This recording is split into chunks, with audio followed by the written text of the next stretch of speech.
Ale decha. No to jest trójka. To było czuć już. Piękna ryba.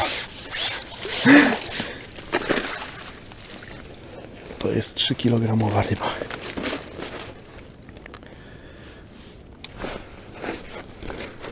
Że duże leszcze wpłynęły mi w łowisko. Tak 2 godziny do końca to był najlepszy okres. Ojejku, piękne branie. Jest.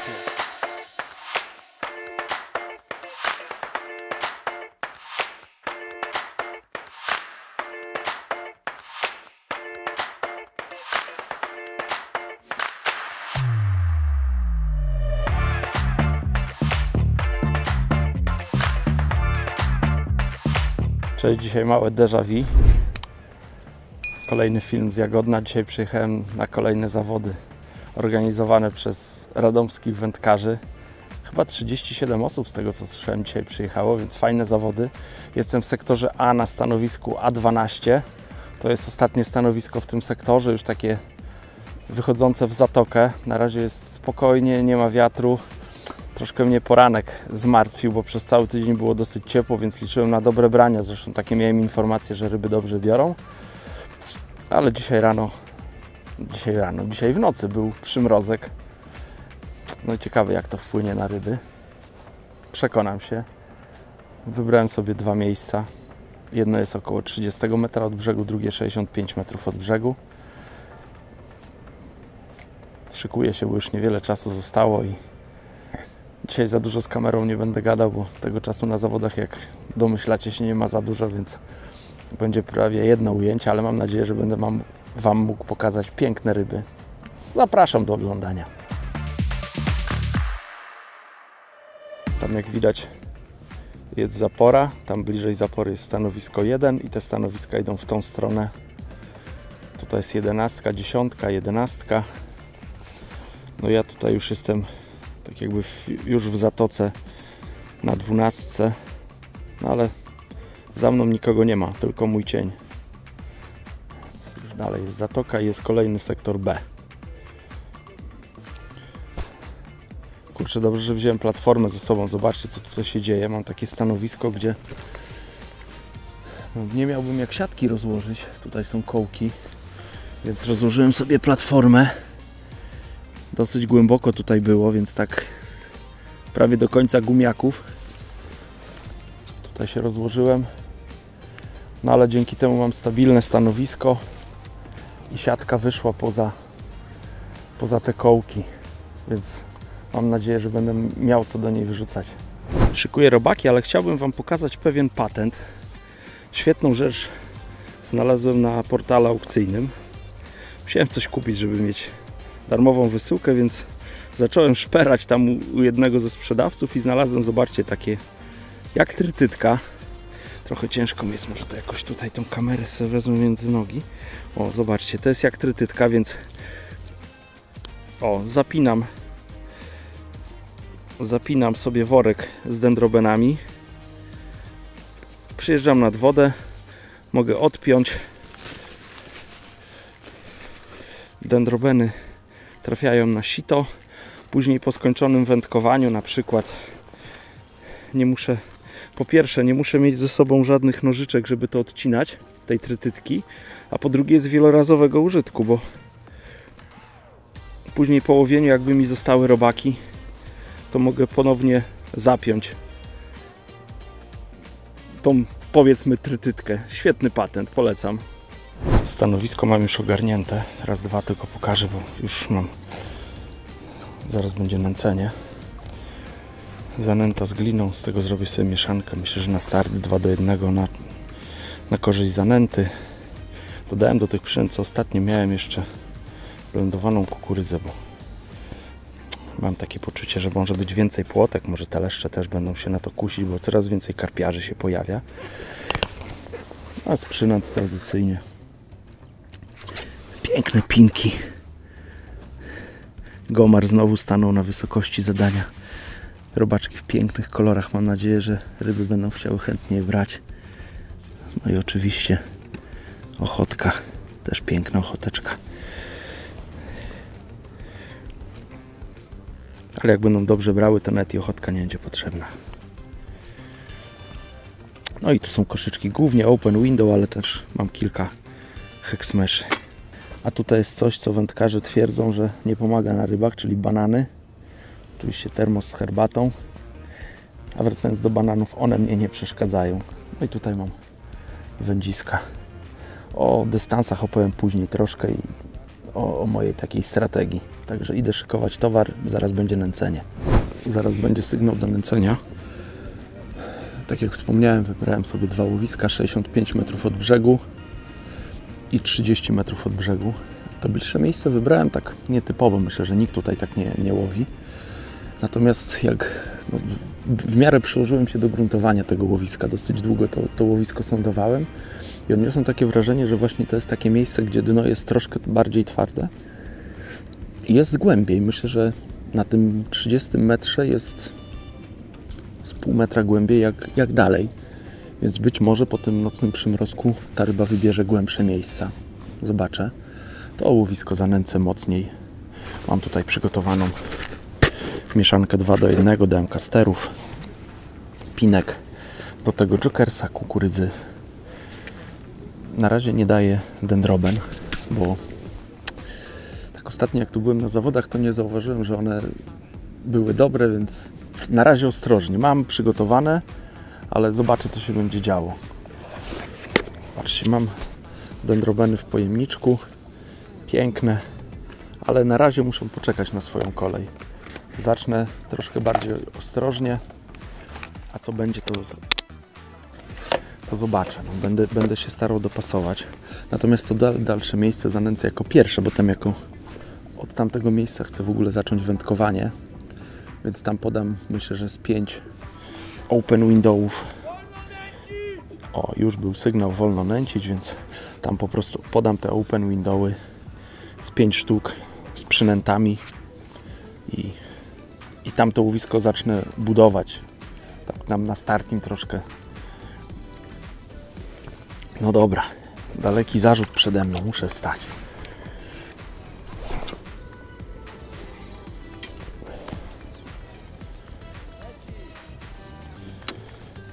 Na razie nie ma wiatru, więc można w miarę bardzo celnie zanęcić.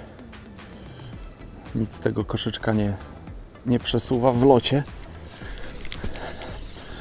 Wybrałem open window w wersji cage o masie 45 gramów, największy XL do zanęcenia łowiska. Tak też zacznę pewnie. Pierwsze 5 koszyczków też takie pójdzie. Właśnie duże, a później no zobaczę jak łowisko na to zareaguje. Na ten dalszy dystans też nie podaję innych przynęt jak kastery, pinki oraz jokers.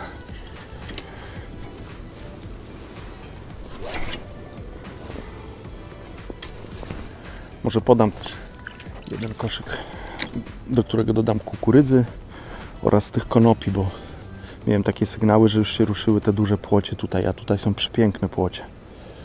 Myślę, że ryby tutaj mogą lubić kukurydzę, bo tutaj przychodzą karpiarze i oni z pewnością używają dużych ilości kukurydzy do nęcenia, więc ryby bardzo dobrze ją znają. Konopie przypuszczam też ryby znają, no bo karpiarze też lubią nęcić ziarnami konopi. No pojawił się delikatny wietrzyk. Tak widzę to i po koszyczku, który delikatnie zniósł i po plecionce, która się ułożyła już w łuk, już nie było prostej linii. Więc tak jak było zapowiadane, ma być dzisiaj troszkę wiatru. Zobaczcie, jak silny to będzie wiatr. Na razie ten 45-gramowy koszyczek jest świetny. Co będzie dalej, to zobaczę.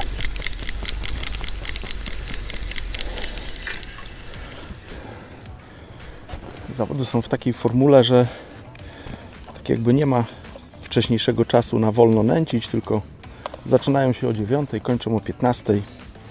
I teraz już tak naprawdę można i nęcić, i łowić kto co chce. To indywidualny wybór wędkarza, kiedy skończy nęcenie. Dobrze, mogę uznać, że tamto łowisko jest wstępnie już zanęcone, takie zaznaczone. mocniejsze nęcenie pójdzie na ten 30 metr. Zacznę od tego dalszego dystansu. Tutaj zrobię trochę hałasu, więc pozwolę, żeby ryby się ustawiły. Kamera z powrotem. I w miarę szybko te ryby by były. Oczywiście jest to też uzależnione, czy tutaj jakiś ekipa karpiarzy nie przyszła na ryby, bo karpiarze na tym zbiorniku praktycznie nie łowią z rzutu, tylko myślę, że zdecydowana większość łowi z wywózki i to takie mam wrażenie, że mają taką zasadę, że im dalej, tym lepiej. Więc te ryby tutaj są odciągnięte, stąd wędkarze federowi narzekają na to, no bo wędką federową no nie da się rzucić tam, gdzie karpiarz może dopłynąć łódką i grubo zanęcić. Ale dlatego też tutaj federowcy łowią zazwyczaj powyżej 50 metra. Tu się rzadko zdarza, żeby ktoś łowił krócej niż 50 metrów. Mówię szczególnie o zawodach. Więc taki 60 metrów to myślę, że to jest taki standardowy dystans tutaj dla tych wędkarzy, którzy tutaj startują, a nierzadko też sięgają po kije dystansowe i łowią jeszcze dalej. Ja mam też ze sobą przygotowane, może nie przygotowane, ale leży za mną wędzisko i kołowrotek dystansowe, bo jakby się okazało, że no nie widać ryb po linii, ja jestem trochę cofnięty i u mnie też by się nic nie działo, no wtedy rozłożę sobie tą wędkę dystansową i zarzucę, nie wiem, zobaczę po horyzont ile się da. To jest kij Monster Extreme Distance 4-metrowy do 180 gramów. Mam kołowrotek Intensity 720 z plecionką 0,08. Strzałówkę sobie zrobię z 12. No i myślę, że tym ponad 80 metrów będę mógł łowić. A wydaje mi się, że dalej. Zobaczę, czy się zestaw nie będzie plątał. No ale to jest tak, jak okazałoby się, że tutaj się nic nie dzieje, bo na takim dystansie, jeszcze jak trochę zawieje, no to wędkowanie już nie jest precyzyjne. No myślę, że jeszcze ze 3 zarzuty będą tą szklanką.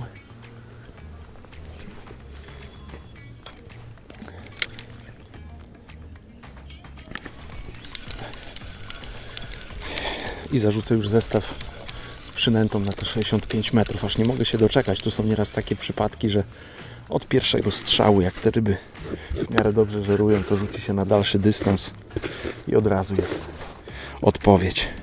No chyba to będzie ostatni, bo już resztę nie wynęcę, tak mi się wydaje. Spróbuję.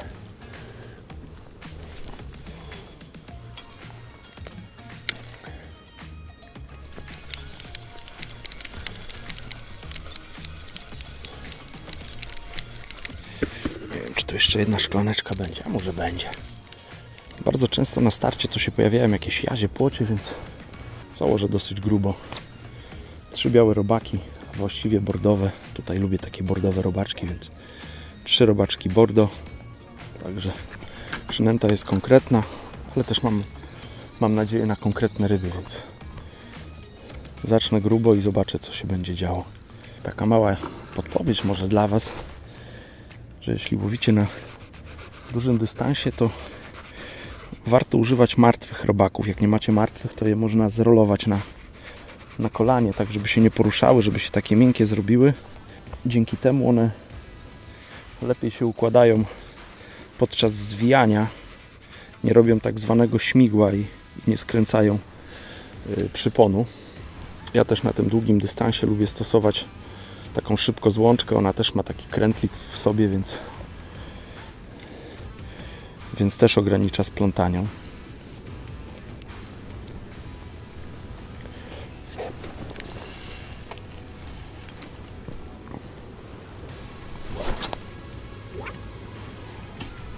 O, pięknie. Można powiedzieć, że trafiłem w punkt. Dobra, uruchamiam stoper. No i trzeba czekać teraz, co się wydarzy. Już taka morka na wodzie się pojawiła, już nie ma gładkiej powierzchni, tylko już się pojawiła falka. Falka z jednej strony jest dobra, bo szybciej będzie plecionka zatapiać się. Przy tych pierwszych rzutach to plecionka troszkę wolniej tonie. No ale to też jest duży dystans, więc tak to jest. No został może metr. Dobra, udało mi się zatopić całość. Ustawiam wędzisko tak jak należy. Na razie jeszcze nie powinno być uciągu, ale jak przyjdzie pewnie większy wiatr, to może się okazać, że ta woda ruszy i będzie ściągać plecionkę. No ale to będę widział po szczytówce. Słabą widoczność tutaj mam na sektor. Widzę jedynie tutaj raz, dwa, trzech wędkarzy plus ja. Więc tak naprawdę to znam. Będę mógł obserwować 1/3 jedynie sektora. Nie będę wiedział, co się dzieje dalej. Jeżeli wędkarze tutaj nie będą chodzić i sprzedawać informacji, to nie będę wiedział, co się dzieje w sektorze. No, ale trzeba łowić na tyle dobrze, żeby się nie oglądać na innych. To jest najlepsze łowienie. Minęły ponad 2 godziny. Niestety nie mam żadnej jeszcze ryby w siatce, nie miałem żadnego brania. Raz miałem ruszone robaki, ale nie widziałem brania. I na razie mam 0. Sąsiad ma jakieś 2 ryby, jednego ładnego okonia, i druga ryba chyba też to był okoń. No tam już dalej nie widzę żadnych ryb, w ogóle tam wędkarzy nie widzę, bo jestem tak jakby na takim winklu. Ale na razie jest słabo, chyba w tych innych sektorach, z tego co tam słyszałem i widziałem, to też raczej szału nie ma. Więc powtarza się scenariusz z zeszłego tygodnia, że pewnie w końcówce jakieś ryby podbiją i trzeba liczyć na te pojedyncze, duże ryby. Ale mamy tutaj niełatwo, bo muszę się z Wami podzielić swoim spostrzeżeniem, bo nie wiem, jak to grzecznie powiedzieć i grzecznie w słowa ubrać, bo mamy tutaj zawody.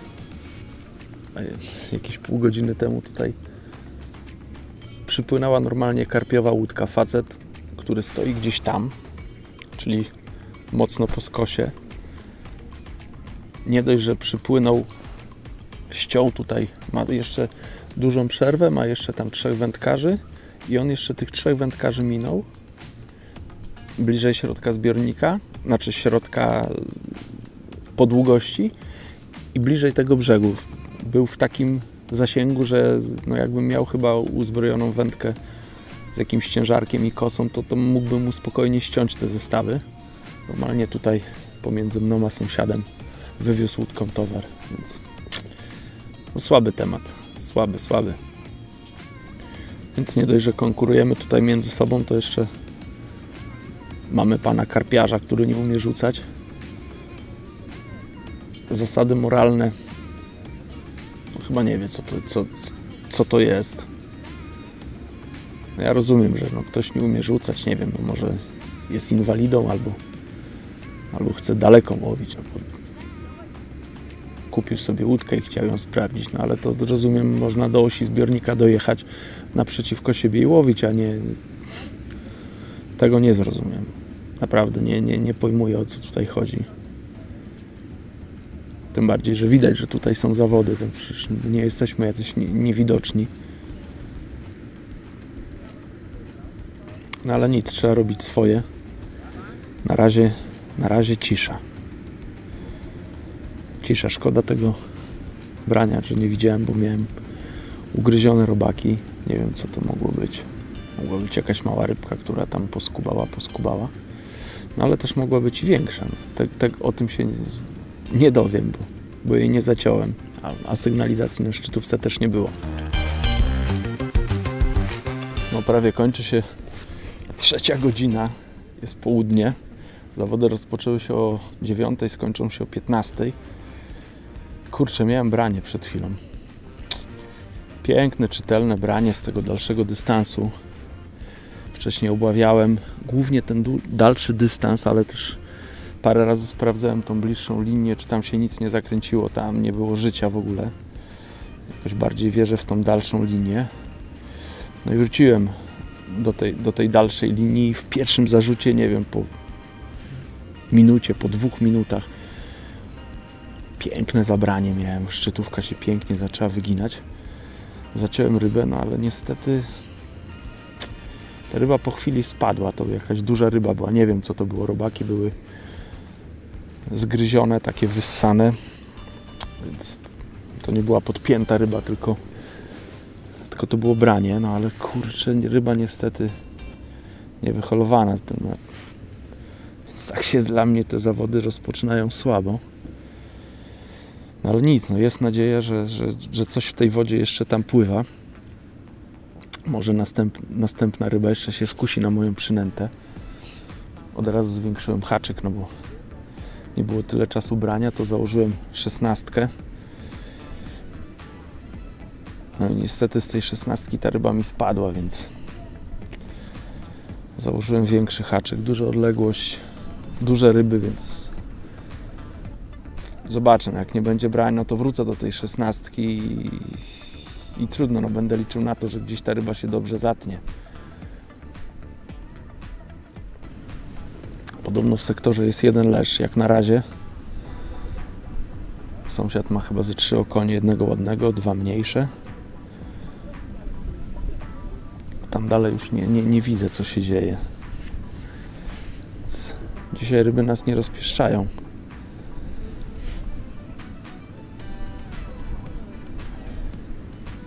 Ciekawe, czy coś pobierze.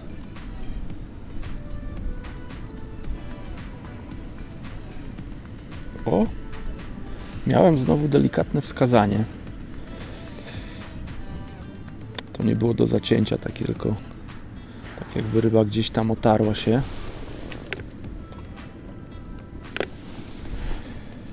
Więc może te ryby gdzieś tam się kręcą. Kurczę, może coś z tego jeszcze będzie. I to wskazanie też było dosyć szybko, bo to było niecałe 3 minuty po zarzuceniu. Kurczę, jeszcze są 3 godziny, więc tu jest nadzieja na tej dalszej linii, że coś tam się zadzieje. Też jak na razie tutaj ściągałem zestaw, nie zauważyłem, że miał jakiś zaczep po drodze. Widziałem moi sąsiedzi, bezpośrednich 2 sąsiadów, widziałem, że mieli problem z zaczepami. Więc kurczę, takie dosyć... No to holowanie tych ryb z dalszej odległości jest dosyć ryzykowne, bo te ryby mogą gdzieś tam parkować w zaczepach. Też taka ciekawostka. Znajomi też powiedzieli, że wyciągnęli tutaj, nie wiem, czy kawał gałęzi, czy kawał jakiejś choinki, czy coś takiego przywiązanej do, nie wiem, do kamienia, czy do jakiejś płyty chodnikowej, więc ktoś celowo tutaj te zaczepy też powrzucał. Nie wiem, jak mam to komentować. Nie wiem, jak mam to komentować. Dla mnie to jest słabe. Odczekam jeszcze pół minuty. Jeśli się nic nie zmieni, to przerzucę zestaw, bo prawdopodobnie to wskazanie to już był moment, że ryba obgryzła mi przynętę. No bo nie ma ponowionego brania. Nieraz jest tak, że ta ryba gdzieś tam się otrze, ale za chwilę przypłynie i jest branie. Tutaj był tylko ruch i to może świadczyć, że gdzieś tam ta ryba złapała przynętę, ale ją puściła. Także sprawdzę, co tam się działo.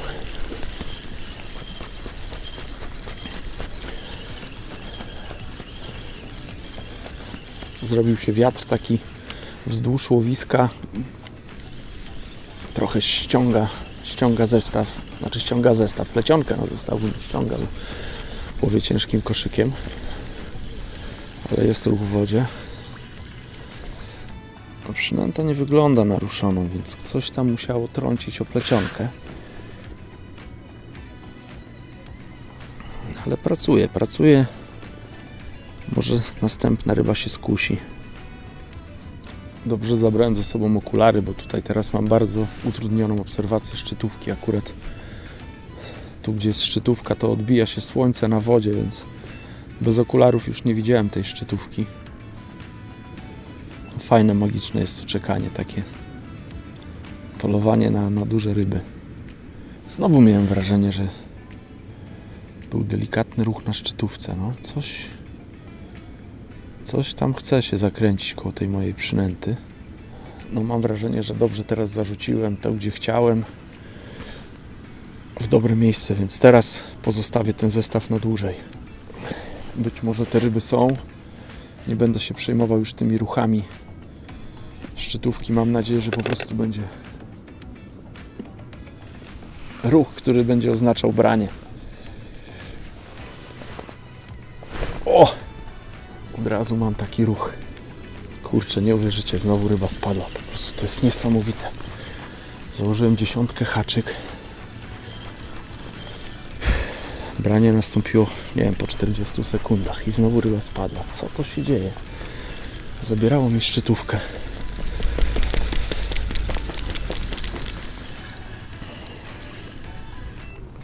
Nie rozumiem tego.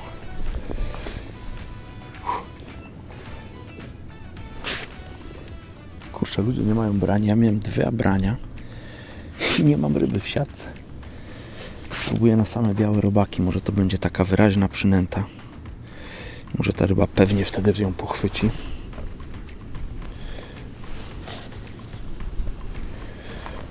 No ale nic, dobrze, że coś się dzieje. To jest ważne. Jeszcze jest trochę czasu, żeby nadgonić i coś złowić. To są pojedyncze duże ryby, a tu wygląda, że coś się dzieje u mnie w łowisku.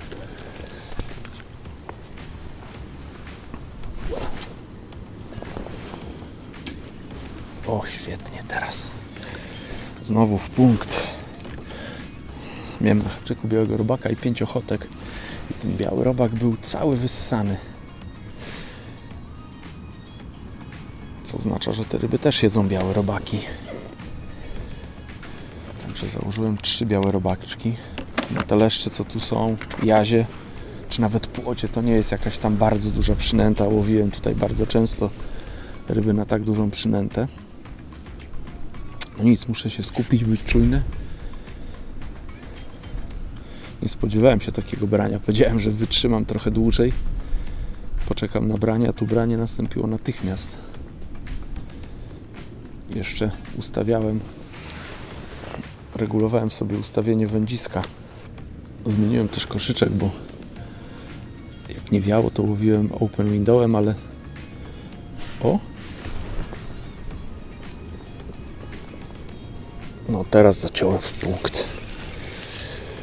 Także ja mam dużą rybę. Ciekawe, co to będzie.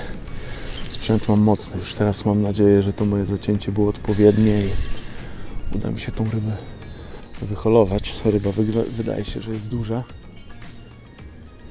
Na razie idzie tak dosyć statecznie. Tutaj mam zestaw ze strzałówką, więc oprócz wędziska mam jeszcze amortyzację w postaci 7-metrowego odcinka żyłki. Ale to nie wygląda na leszcza. Tak mi się wydaje, że to raczej nie będzie leszcz, bo takie zrywy są dosyć krótkie. To może być płoć albo jaź. Leszcze bardziej dostojnie szarpią, no ale dobre coś. Każda ryba mnie ucieszy na start.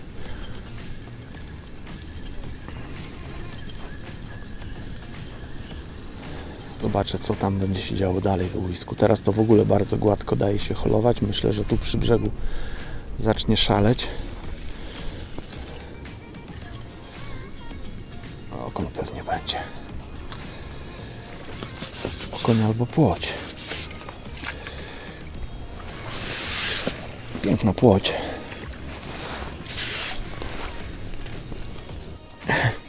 No myślę, że wielkość tej płoci Was zaskoczy. Mnie też zaskoczyła. Zobaczcie, piękna ryba.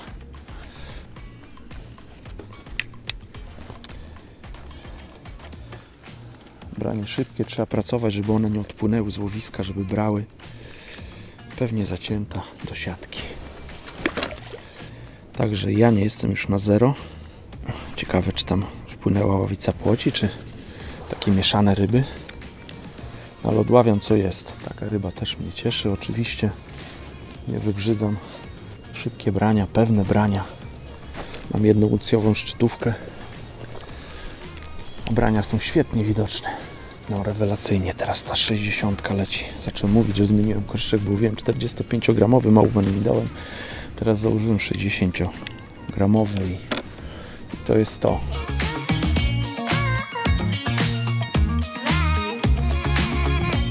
Takie mam wrażenie, zresztą to nie jest tylko moja opinia, ale także wielu wędkarzy tutaj to mówi, że przez to właśnie, że karpiarze robią wywózki i to robią takie, no powiedziałbym, szalone wywózki, bo ja tego nie rozumiem. Tu dno jest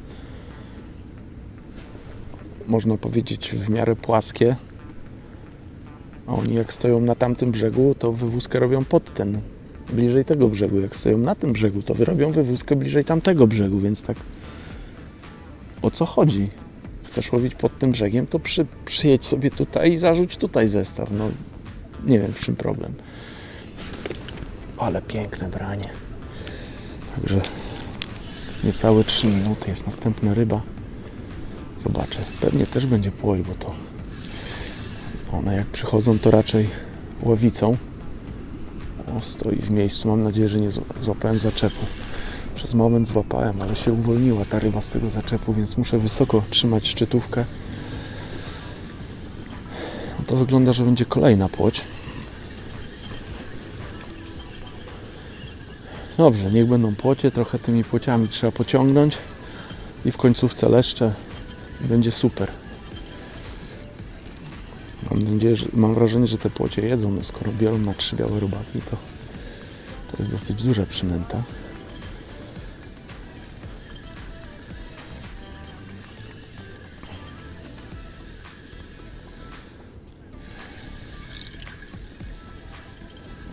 Dobra, jest już w miarę blisko podbieraka. Muszę tutaj uważać, bo są rośliny, więc dosyć daleko muszę je podbierać. Ta jest jeszcze większa jak tamta. Zobaczcie, taka ryba.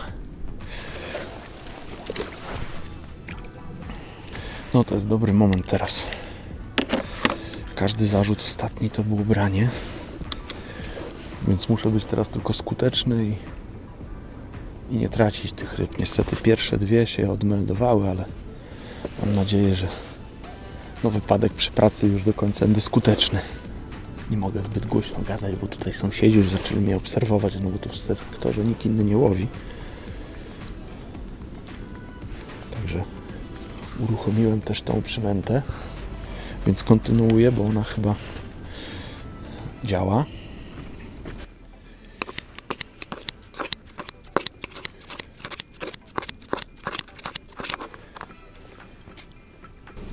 No działa, jest kolejna ryba.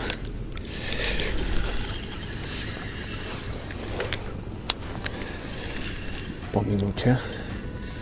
Także one tam sobie ustawiły się, te ryby. Chyba muszę trochę zwiększyć jeszcze koszyczek. No ale ta nie wygląda na tak dużą jak te poprzednie. No ale ryba to jest ważne. Nie wracam na pusto. 3 godziny na 0, więc teraz jest... Cieszę się z każdej rybki, która tutaj trafi do podbieraka.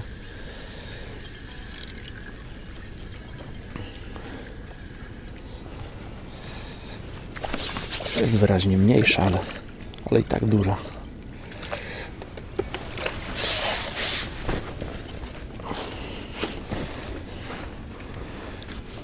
No i tak taka pod 30 cm płoć.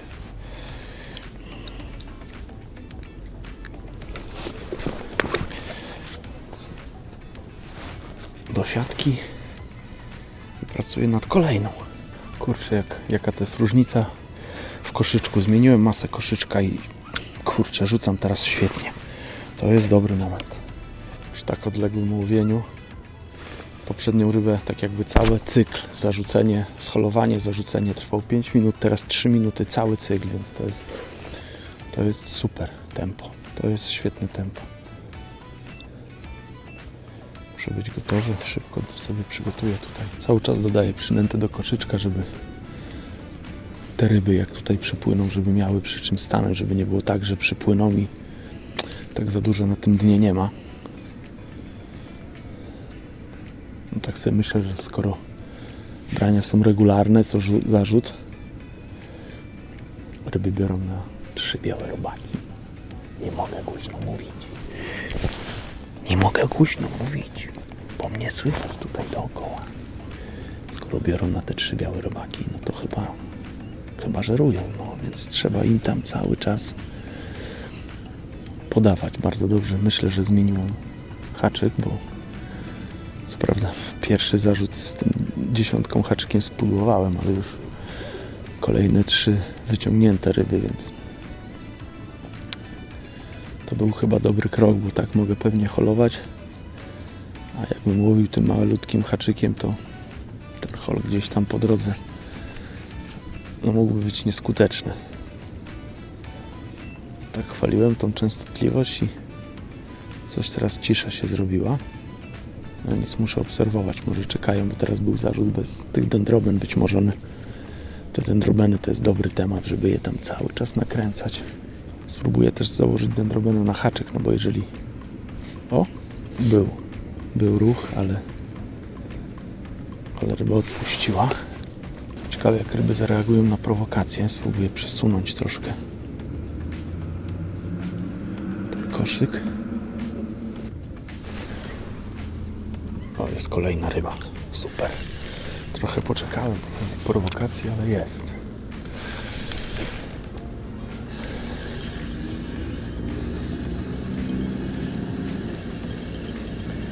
To będzie kolejna płoć. Ta będzie większa na pewno od poprzedniej, bo tak troszkę bujnęła się. Tutaj też coś się stawia, więc... Ale daje się holować. Duży haczyk, mocny przypon, więc mogę to robić w miarę pewnie. Tak jak mówiłem, tu muszę uważać przy brzegu, bo tu to stanowisko takie dosyć dziewicze wygląda, tak jakby tu nikt nie był i jakieś stare trzcinowisko takie zepsute pod wodą jest. Ale piękna ryba, ojejku. Ojejku, ta największa jest ze wszystkich, aż się przyłożę do miary. Co prawda mam taką miarę na platformie, ale będę mniej więcej wiedział, jaką długość ma ta ryba. Co tu się wydarzyło?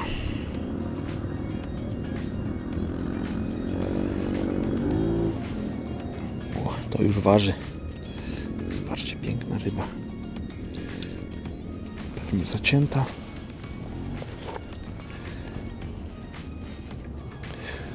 37 cm. Tak mniej więcej. To jest super łowienie. No, łowię bardzo powtarzalnie. Z tego bardzo się cieszę. To mi się podoba. Zarzuty są celne.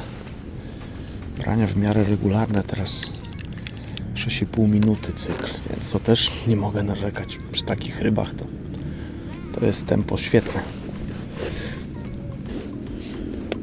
Dla mnie też bardzo wygodne łowienie. Duży haczyk, duża przynęta, bo nie muszę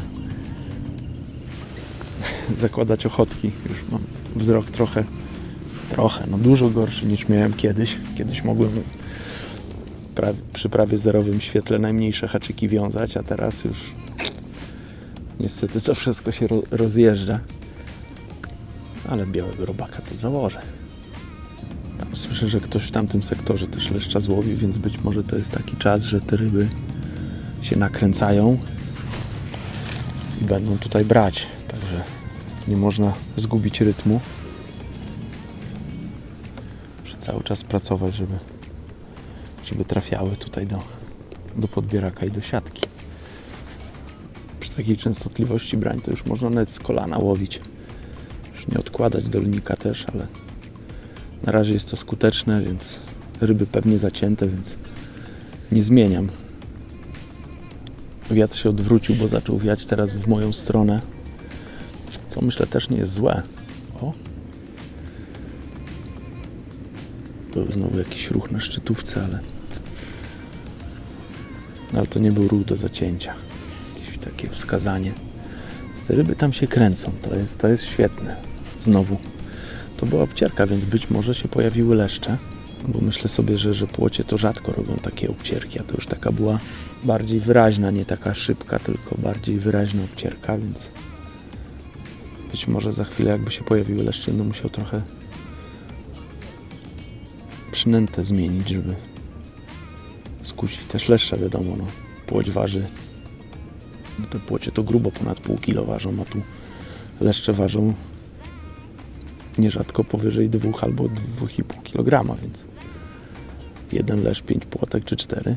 Myślę, że jak będą leszcze, to warto będzie łowić z ochotką. To będzie taki element, który te leszcze lubią. Więc jak już 4 minuty czekam, nie ma brania, więc miałem jakieś obcierki nie biorą płotki, no to może być znak, że wpłynęły jeszcze większe ryby. No a ta przynęta, którą mam teraz, to im nie pasuje. Płotkom to odpowiadała, była dobrze widoczna, natomiast leszczom już niekoniecznie.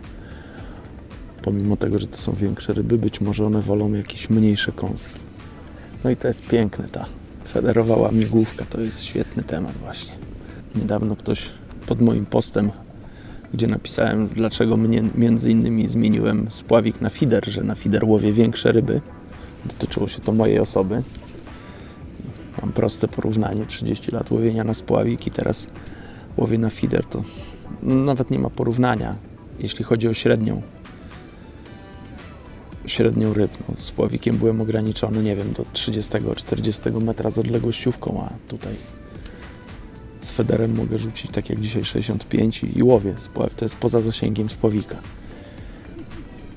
Także taki post na Facebooku zrobiłem i ktoś napisał, że łowienie na feeder to jest takie jak polowanie na myszkę. Zarzuca się zestaw, wędkę się odstawia, bierze się piwko i myszka się łapie. Więc ja kiedyś też tak myślałem, dlatego długo się broniłem przed feederem. Ale jak zacząłem łowić tą metodą, to widzę, jak ona jest skuteczna, jak duży wpływ wędkarz ma na to, co się tam dzieje. Jest niesamowite, to jest niesamowite.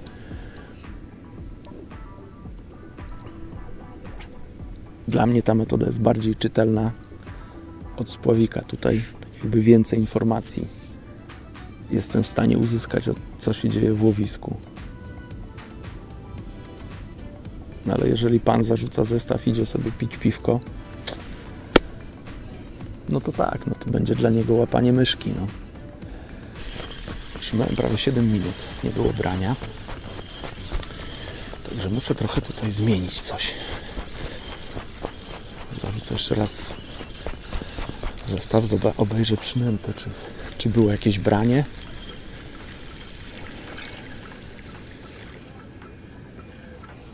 O, było branie, dobra. Także płotki cały czas są. To wskazanie to było jakby już końcowa faza.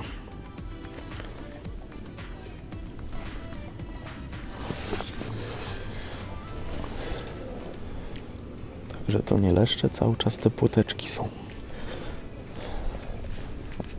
Niestety rybie udało się wypluć przynętę.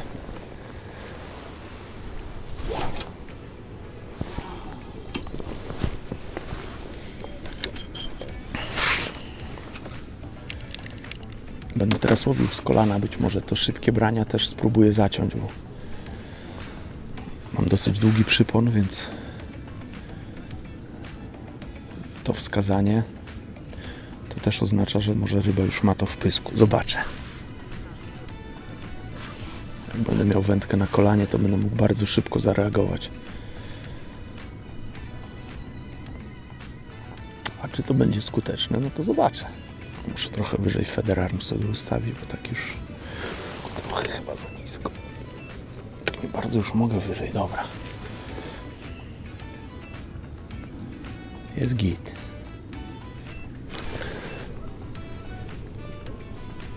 O, teraz jest większa ryba. To już jest piękna ryba. Chyba mam leszcza. Stoi w miejscu. O kurczę, mam nadzieję, że nie wszedł żadny zaczep.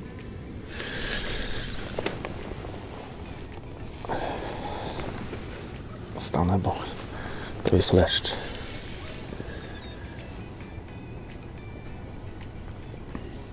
Z nim się nie mogę spieszyć. Muszę go najpierw odciągnąć z łowiska.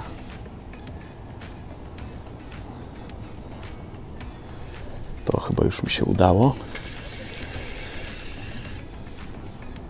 Teraz muszę go tutaj powoli do podbieraka scholować. Duża ryba. Co ciekawe, ryby bardzo często walczą po zacięciu bardzo ostro. Później taki moment jest, powiedzmy, tej środkowej fazy holu, gdzie dają się tak bardzo łagodnie prowadzić. No i później szaleją przy samym brzegu, więc trzeba być na to gotowym. To jest duża ryba, więc ja normalnie to odpuszczam, tak jakby rotor się obraca, ale tutaj jeszcze jest tak duża ryba, że jakby chciała gwałtownie szarpnąć, to da mi szansę, żeby z hamulca wyciągnęła.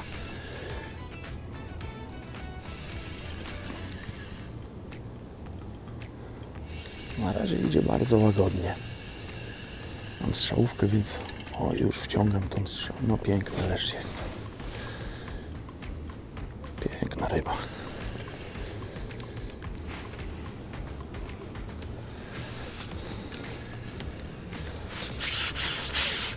Tutaj mogę trochę niżej wędką, żeby on gdzieś mi po powierzchni nie pochlapał.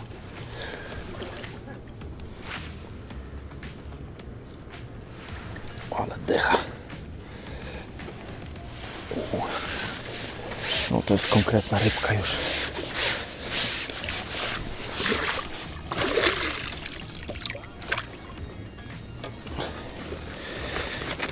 To jest 2-kilowa ryba.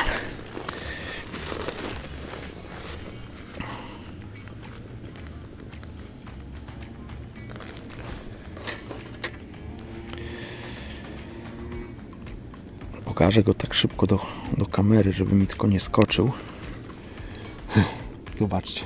I do siatki.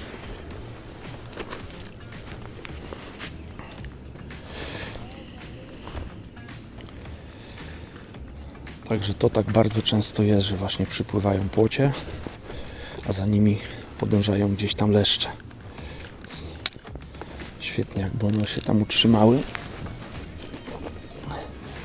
Chyba je nakręciłem teraz, to jest dobry temat, żeby nie przesadzić tylko, żeby tam sobie regularnie żerowały. Dobra, 4 płocie, leszcz to będzie leszcz z 2.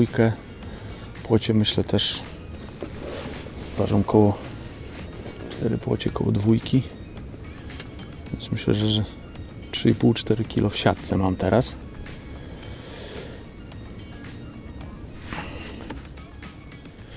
Łowił chyba konsekwentnie z kolana, bo muszę utrzymać tą kontrolę.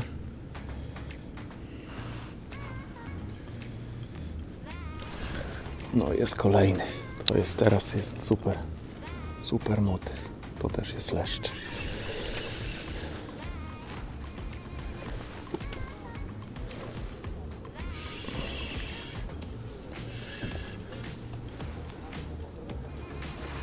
Przyszedł pan tutaj, mnie poinformował, że zwrócił uwagę tym karpiarzom. On użył bardziej dosadnych słów, ale finał jest taki, że przestali tu wywozić. Więc bardzo się cieszę, że ktoś zainterweniował. To było słabe. Ale co facet tutaj zepsuł łowiska, to zepsuł. No nic, powoli trzeba tego leszcza scholować. Mam nadzieję, że to będzie leszcz, bo ten trochę inaczej walczy, tak jakby, nie wiem, może to jaś był. Albo taki bardziej narowisty ten leszcz. Niesamowite to jest, że tak szybko brania następują. Widzę, że już mi bateria siada. Widać w ogóle, czy nie widać? Nie wiem, już sam. Mam nadzieję, że mnie widzicie, bo ja nic nie widzę w tych okularach. Dobra, ryba jest blisko. Oleż piękny następny.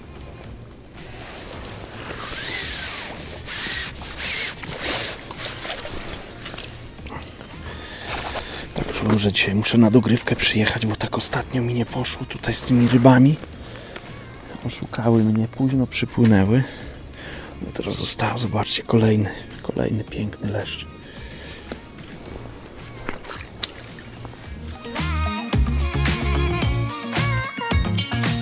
Muszę być czujny, bo 2 szybkie brania tych leszczy były. Sąsiad też jakąś rybę złowi, więc być może tutaj tak jakby te ryby ruszyły do żerowania.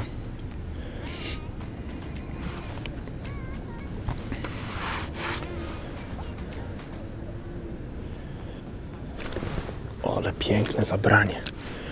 No słuchajcie, to są brania po prostu mistrzowskie. Następny leszcz jest 2,5 minuty.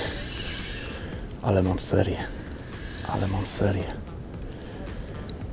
Stoi w miejscu. Skubaniec, tylko szarpie pyskiem. Piękna robota. Uwielbiam takie wędkowanie. Jeszcze teraz się zrobiła flauta. Duża ryba. To jest duża ryba.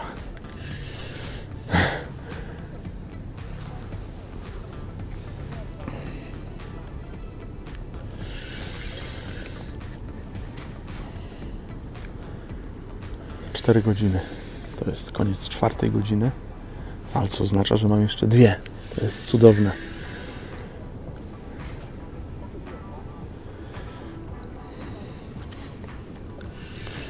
Oj, ten walczy najbardziej zaciekle z tych wszystkich. Żaden tak się nie postawił jak ten. Zobaczymy, jaka to ryba będzie. Ciężka ryba. Idzie do boku. Mam nadzieję, że tam nie ma żadnych zaczepów. Ale jest już w miarę blisko. Jeszcze co prawda nie nawinąłem strzałówki. Ale już widzę, za chwilę będę miał strzałówkę. Więc jest już w miarę blisko. Dobrze, że nie chcę chlapać się po powierzchni, bo nieraz leszcze tak robią i się wypinają wtedy.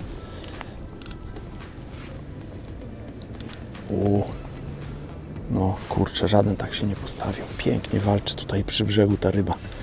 Szarpie tym pyskiem. Pięknie to wędzisko amortyzuje.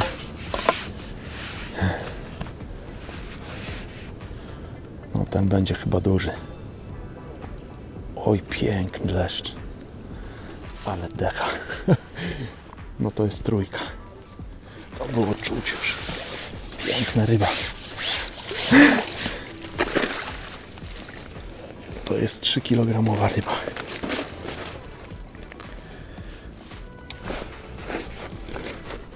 Duże leszcze wpłynęły mi w łowisko. Trochę ryzykuję, ale chcę wam go pokazać do kamery. Myślę, że w tym świetle będzie się pięknie prezentował. Tak go wezmę w dwie ręce, no bo w jedną nie dam rady. Zobaczcie, taka ryba. Tego to spod bieraka puszczę, bo żeby tu jakiegoś psikusa nie wywinął. Normalnie nie luzuję hamulca, tylko odpuszczam rotor, natomiast przy tych dużych rybach to jednak taki bezpiecznik sobie daje i oprócz rotora jeszcze luzuję hamulec, ale muszę za każdym razem pamiętać przed zarzutem, żeby znowu dociągnąć hamulec, bo jak będę mocno zarzucał, to cała para pójdzie w gwizdek, bo zostanie wszystko, wyjdzie z hamulca zamiast przenieść to na szczytówkę, ta siła cała.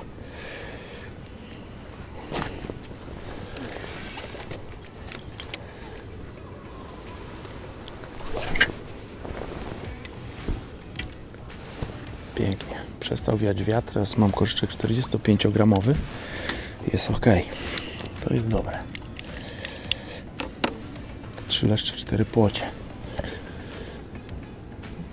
Trochę się balon zrobił, ale mam nadzieję, że to nie będzie przeszkadzać w skuteczności łowienia. Jeśli będzie, to za chwilę założę tutaj też 60-gramowy koszyk. Jeszcze gdzieś powinienem mieć. Na te warunki już troszkę, jak nie wieje, to jest ok, ale jak zaczyna wiać, to 60 gramów jest zdecydowanie lepsze, bo celniej leci zestaw. 3 minuty nie nastąpiło branie.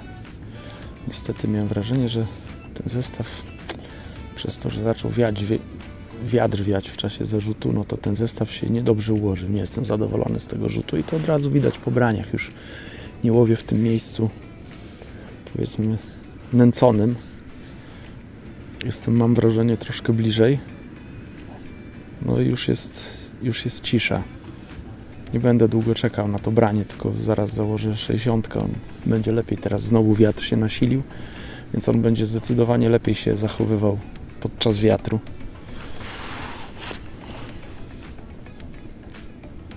Wiatr się zrobił taki troszkę w twarz, więc tak troszkę po skosie, ale w moją stronę będzie wiał w czasie zarzucania.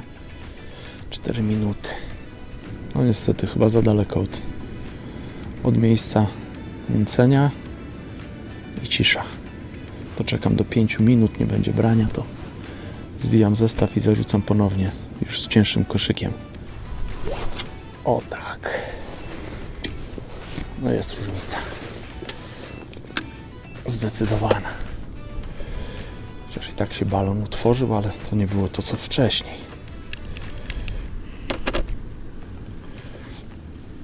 Zobaczcie, łowię tej wielkości koszyczkiem.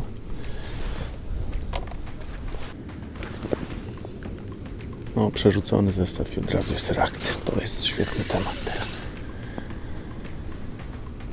Jednak ta precyzja, wydawałoby się, że to jest różnica, myślę, że 2 metrów.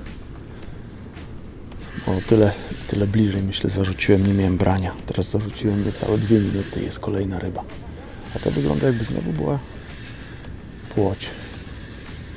Nie wiem, co to za rybka, a może leszcz, tylko nie jakiś taki duży, już się przyzwyczaiłem, przed chwilą miałem tego dużego. Tak, czekałem na takie kopnięcia mocne, a one są delikatniejsze.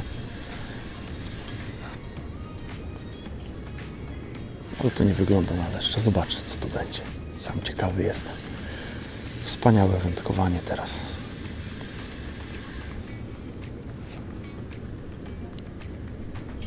Waleczna ryba. Może być duża płoć.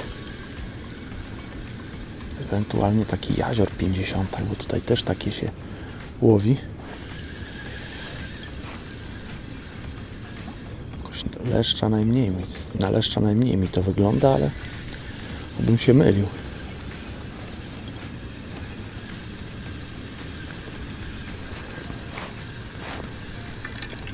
O, już mam tutaj strzałówkę na kołowrotku, jeszcze nie widzę ryby.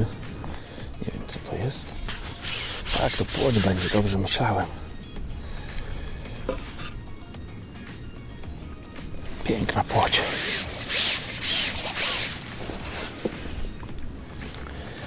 Także leszcze sobie zrobiły przerwę, albo była szybsza od tych leszczy. Zobaczcie, też myślę, że za 35 cm ryba.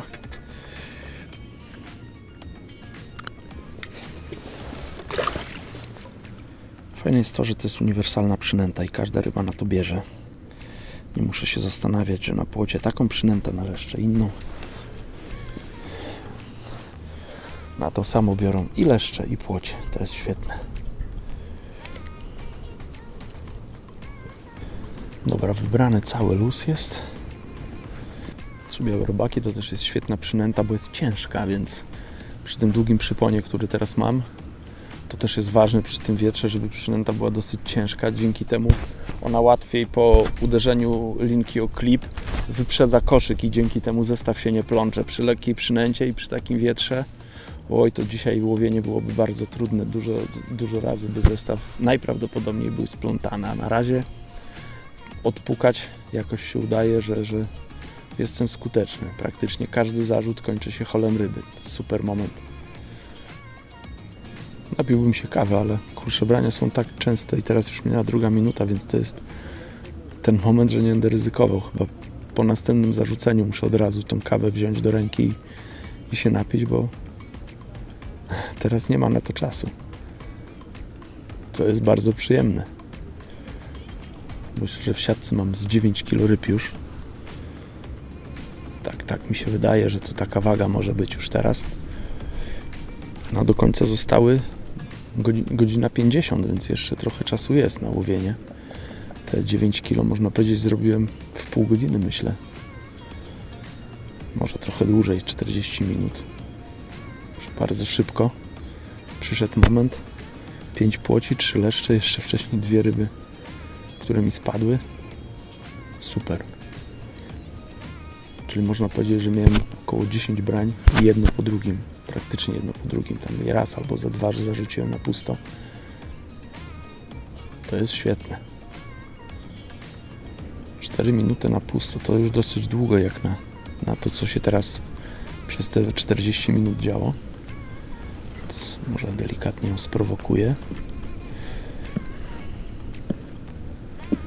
Rzadko to robię, rzadko prowokuję, ale skoro nie ma brania, to być może jakiś ruch przynęty spowoduje, że ryba zaatakuje i dostrzeże moją przynętę. Cisza. Korci mi jeszcze, żeby te dendrobeny spróbować zakładać na haczyk, no bo miałem wrażenie, że to było coś, co te ryby dzisiaj pobudziło. Tylko przy tak energicznym zarzucie no muszę obserwować haczyk. Być może podczas takiego zarzutu można zerwać tą przynętę po prostu, ale zobaczę. Nie ma prawie 6 minut, nie ma brania. Trzeba zawinąć to wszystko. Myślę, że im może zasmakować taka dendrobenka. 2 sztuki. Dopnę białym. No super, teraz zarzut był klasa. Przynęta na pewno nie spadła z haczyka, bo widziałem, że leciała w powietrzu. To jest dobre. Plecionka wyprostowana.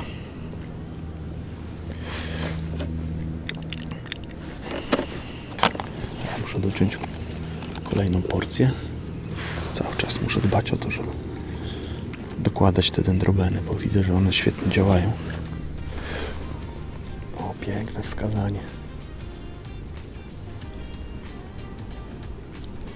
Chciałem leszcza i mam leszcza. Tak jak mi się wydawało, że ta przynęta zadziała, to od razu jest leszcz. Piękna ryba kolejna. Długo czekałem, ale się doczekałem.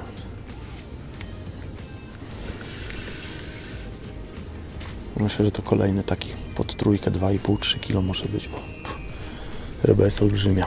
Takie sprawia wrażenie. Nawet tutaj w tej... Ojejku, spadła mi. No niestety. Dobrze ją wyciągnąłem z łowiska. To była piękna ryba. Ani nie czułem, żeby szarpnęła. No cóż. Sąsiedzi się ucieszyli.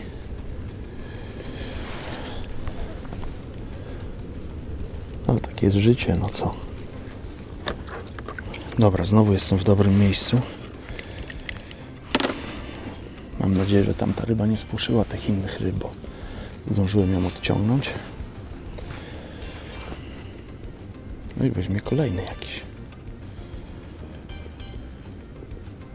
Dziwnie też wyglądała przynęta, bo ta przynęta nie wyglądała na pogryzioną, więc nie wiem, no branie wydawało się konkretne, ale nawet się zastanawiam, czy to nie była jakaś podczepiona ryba.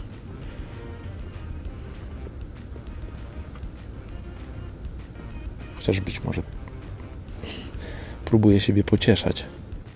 Dobra, kawa, może to jest ten moment.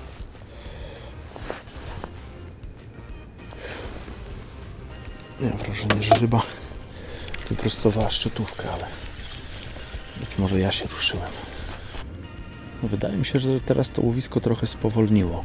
Tak jakby już zrobiło się troszkę spokojniej. Myślę, że to jest moment, że trzeba będzie jeszcze ze 2 zarzuty zrobić. Jeśli się nic nie zmieni, to wrócę do tych białych robaków. Jeśli się nic nie zmieni, to będę musiał donęcić. Tak mi wygląda, że trzeba tutaj troszkę popracować nad tym łowiskiem. Także przygotuję większy koszyczek. Takie cudo zaraz będzie nęcić. Albo teraz mam takie wrażenie, bo ta przynęta nie do końca rybom pasuje. Co też jest wielce prawdopodobne. Albo rzeczywiście one już tu wyjadły. Tam widzę, sąsiad jakąś rybę podbiera. Nie wiem, co to jest, więc nie chciałbym dopuścić do tego, żeby te ryby przepłynęły dalej do sąsiadów. Oj, to było wskazanie. Tylko nie wiem, czy to nie była obcierka, no bo miałem wędkę na kolanie. Zacząłem, wydaje mi się, w tempo. Sąsiadów pokazują się ryby. Muszę zareagować.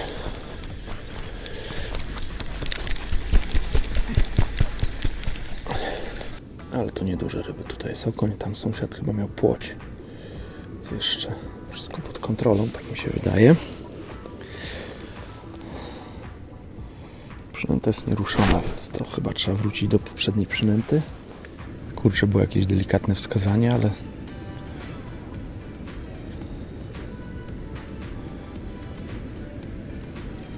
początkowo myślałem, że to może ten uciąg tak tą szczytówkę nagina. Ale to chyba... O. Dobra, jest ryba.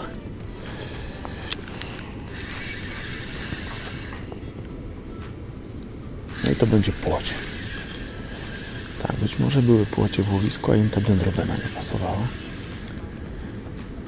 O, stanęło w miejscu. Mam nadzieję, że nie złapałem zaczepu. Albo płoć okaże się dużym leszczem.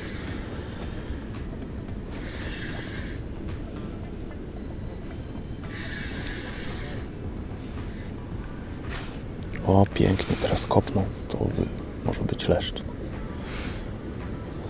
Tak łatwo szedł na początku, a teraz się obudził. Ale nic, jest wyciągnięty już ze stanowiska, z łowiska. Też wydaje się ciężki. Gdybym miał zestaw z federgumą, pewnie jeszcze pewniej mógłbym to holować, natomiast przy takim dystansie i takich mocnych zarzutach ta federguma jednak ma większe takie tendencje do plątania niż szałówka. Ale potrzebuje też dodatkowej amortyzacji, no bo wędka już wiadomo, jak ma wędka podać celnie zestaw na ponad 60 metrów, no to już jest bardziej sztywna niż ta, która zarzuca zestaw bliżej. Więc jakiejś tam dodatkowej amortyzacji potrzeba. Wygląda na to, że te ryby biorą, ale są takie momenty, że one tak... Płocie były głęboko zacięte, ale leszcze tak oj, pięknie tu kopie. Leszcze były w okolicy tutaj wargi, wcale nie głęboko. Zluzuję, jakby szaleństwo się uruchomiło. Słyszycie? Ciężka ryba. Cały czas przy dnie chodzi.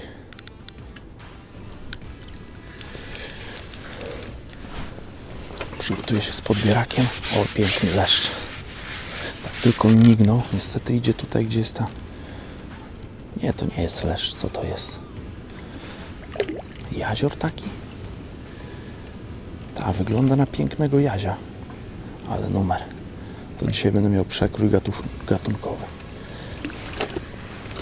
Podebrałem, ale w tym słońcu co to jest? Nie, to leszcz jest w tym słońcu, tak go źle oceniłem. Piękny leszcz. Nie jest jakiś może największy, ale walczył nieźle, zobaczcie.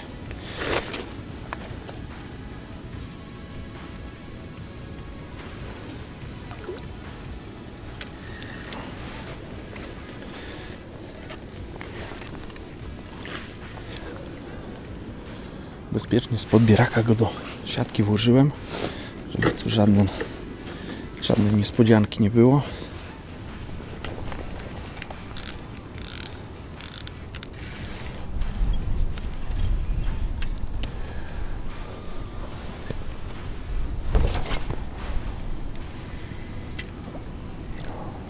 O, teraz tak nie do końca. Jestem zadowolony z tego rzutu. Ale te 3 minuty czy 4 wytrzymam, bo się wiaterek zerwał w końcowej fazie delikatnie, nawet tą 60 pociągnęło.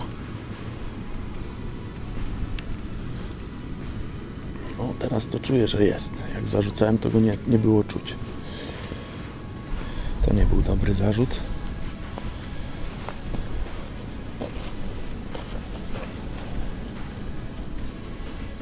Kurczę, łowię dużym koszyczkiem i tak troszkę mi ubywa tej zanęty. W dobrym tempie to wszystko idzie ale mam nadzieję, że wytrzymam do końca.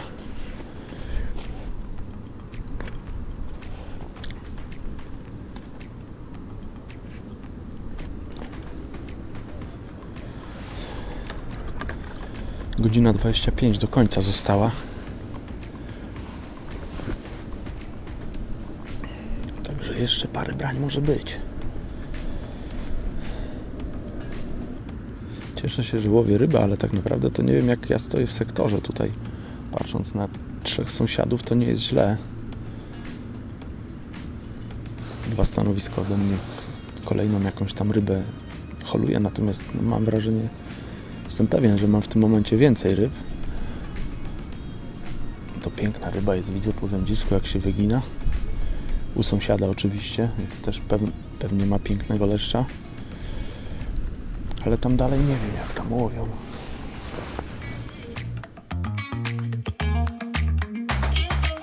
Miałem dłuższą przerwę. Ale mam kolejnego leszcza. Więc mam nadzieję, że znowu je uruchomiłem. Zacząłem łowić większym koszyczkiem. No i po paru zarzutach jest kolejna ryba.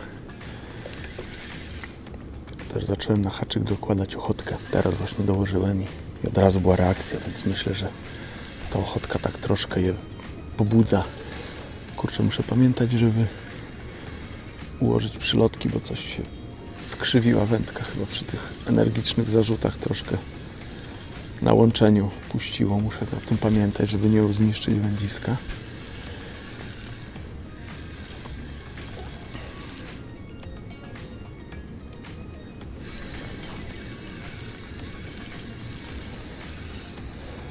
Zanęty to chyba mi wystarczy tak na styk. Duży koszyk, dużo zanęty idzie, więc... No ale dobrze, powinno wystarczyć. Tak na razie oceniam to. Została godzina chyba i z 6-7 minut, więc jeszcze troszkę ryb mogę dołowić do tego, co mam. Oj, ciężka ryba się wydaje.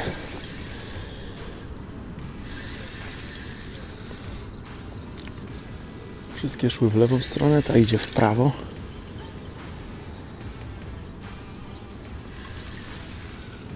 Ciężki leszcz. Jeszcze go nie widzę, ale tak myślę, że to będzie leszcz.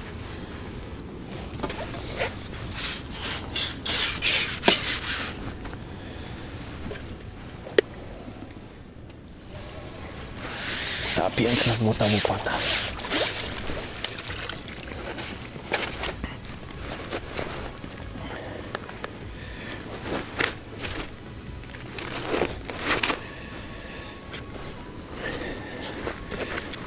Ojejku, taki był spokojny, a tu w podbieraku zaczyna tańcować.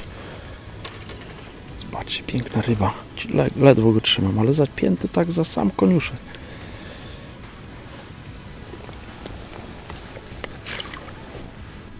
Tak kręci trochę. Nie jest cały czas z jednego kierunku, tylko na początku tak wiał z lewej do prawej.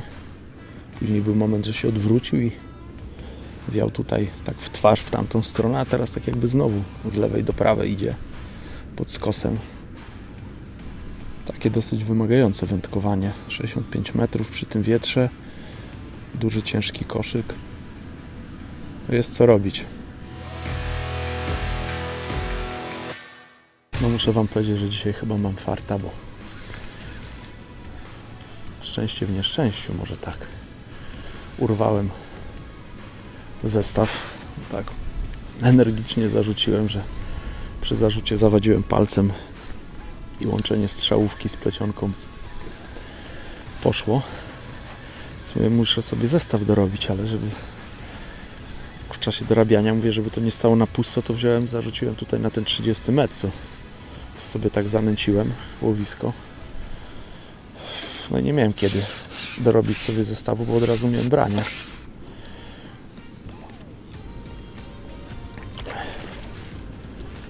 Ciekawe, co to będzie. Chyba leszcz. Albo płoć, tak. Nie wiem, co to nawet jest. Tak, tutaj waleczna ryba. Albo jaś.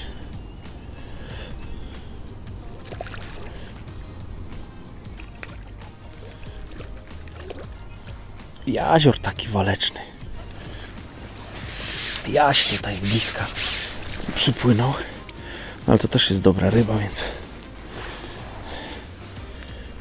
zobaczcie, kilogram pewnie ma.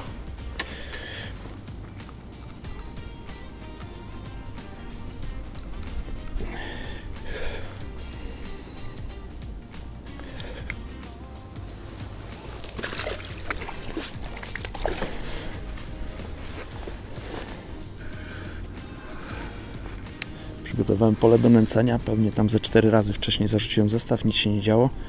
Dałem temu miejscu odpocząć bardzo długo. No ale coś tam przyszło, więc pilnuję, żeby nie odeszły. Ojejku, muszę wymienić przypon, bo niestety podczas odhaczania ten haczyk się wygiął. Tutaj był chyba 14 N20 i taki sam haczyk zakładam. Tutaj dosyć blisko, ale tu nie mam konkurencji, tu nikt tak blisko nie łowi, więc jestem sam na tej bliższej linii. Ogólnie tutaj to losowanie miałem niezłe, no bo przecież blisko końca losowałem, znaczy blisko, no ostatnie stanowisko w sektorze zamykające, więc jak najbardziej dobre losowanie. Dobra, tamten zestaw myślę, że szybko jakoś przygotuję. Mam zamiar wykorzystać gotowe zestawy Prestona. Tutaj mam taki zestaw. Obserwuję cały czas szczytówkę, no bo tutaj to branie nastąpiło bardzo szybko. Ciekawe, czy będą kolejne ryby.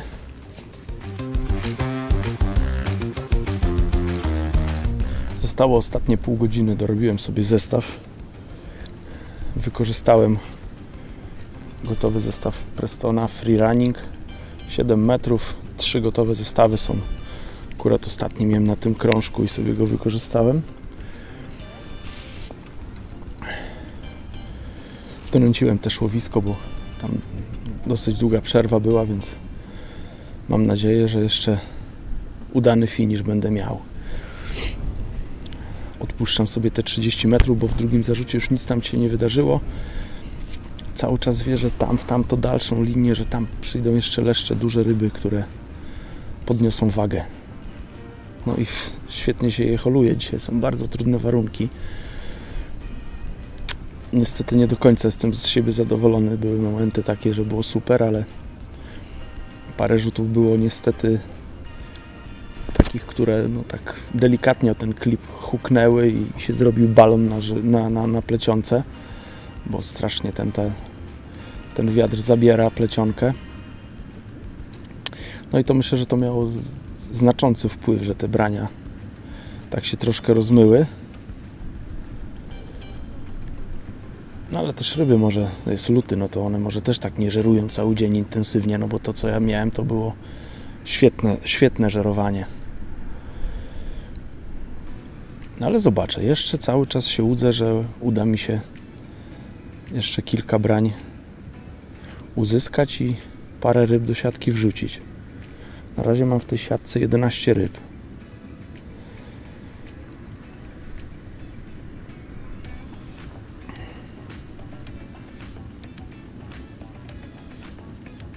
Pięć płoci, 5 leszczy, 1 jazia.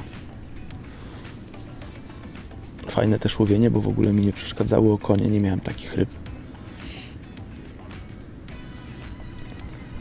Brania zazwyczaj następowały do 4 minuty. Teraz już prawie 5 mam.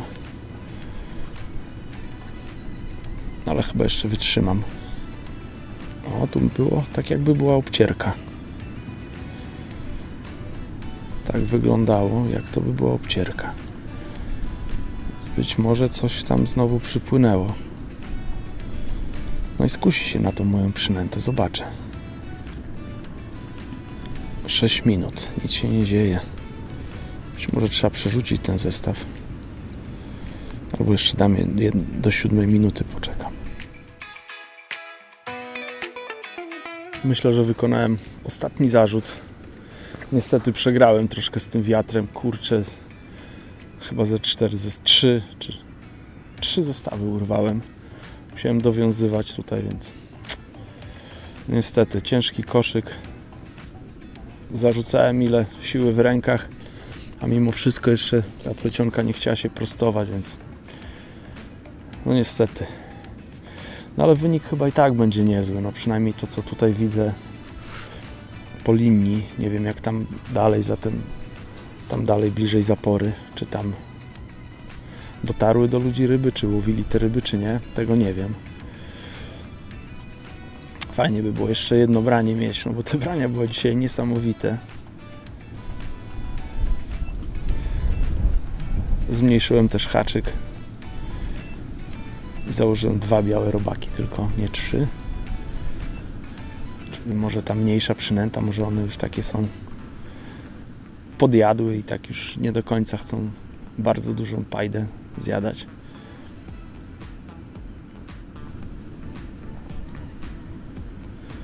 Czternastka jest na tyle bezpiecznym haczykiem, że też z tej dużej odległości będzie można tą rybę w miarę bezpiecznie holować. Oby tylko wzięła.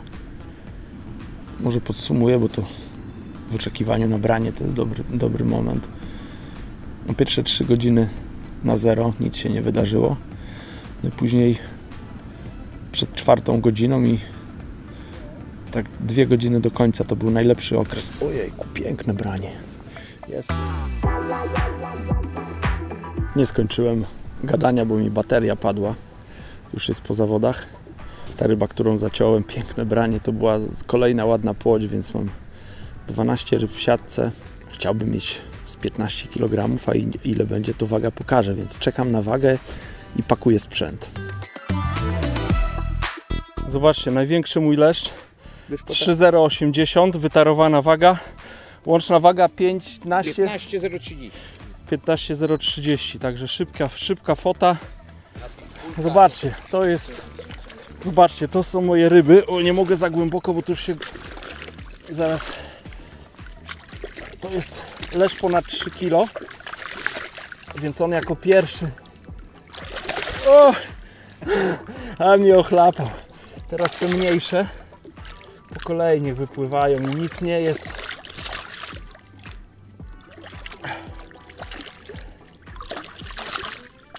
O, ten też gruby.